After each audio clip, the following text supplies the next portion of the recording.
What is a witch, and how do they make money? You may have noticed that witches and other magic practitioners have been popping up on your social media. So what explains this new interest in the occult? The belief in witchcraft is universal. Every human culture has been forced to contend with individuals who either identified as witches or were labeled as such. Hollywood sometimes convinces us that witchcraft is only a couple hundred years old, but the identity itself is ancient. Historically, witchcraft held contradictory purposes. Witches served as midwives, led communal educational efforts, and became well-respected community members. At the same time, upwards of 60,000 individuals were destroyed in the early modern witch trials. Throughout their history, witches were relied on, yet legislated, called upon for help, but never permitted to speak for their culture.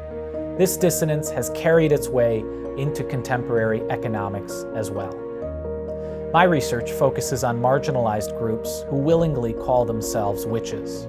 This empowering identity is sometimes adopted for fun, but many individuals use witchcraft to enter the market and participate in their native country's economy.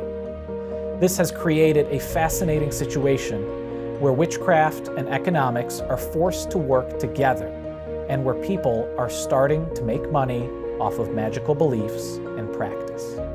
Consider a 2011 Romanian law designed to collect taxes from witches, therefore legitimating a once stigmatized profession. And there's historical precedent here.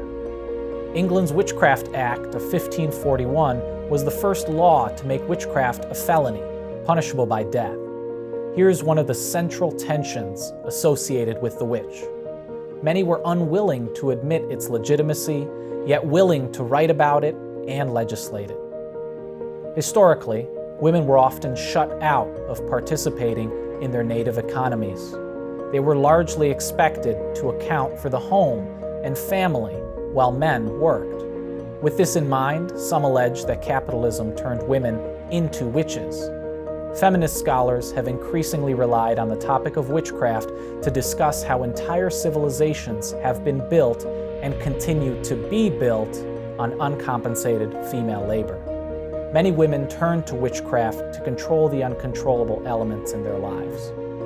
The rise of early modern, male-dominated markets ran parallel with largely female-practiced witchcraft. This was a form of protest, but also a means of upsetting power imbalances by starting a conversation about the role of reproduction, housework, and uncompensated labor. Today, marginalized groups continue to adopt the identity of the witch and engage in ritualized social protest.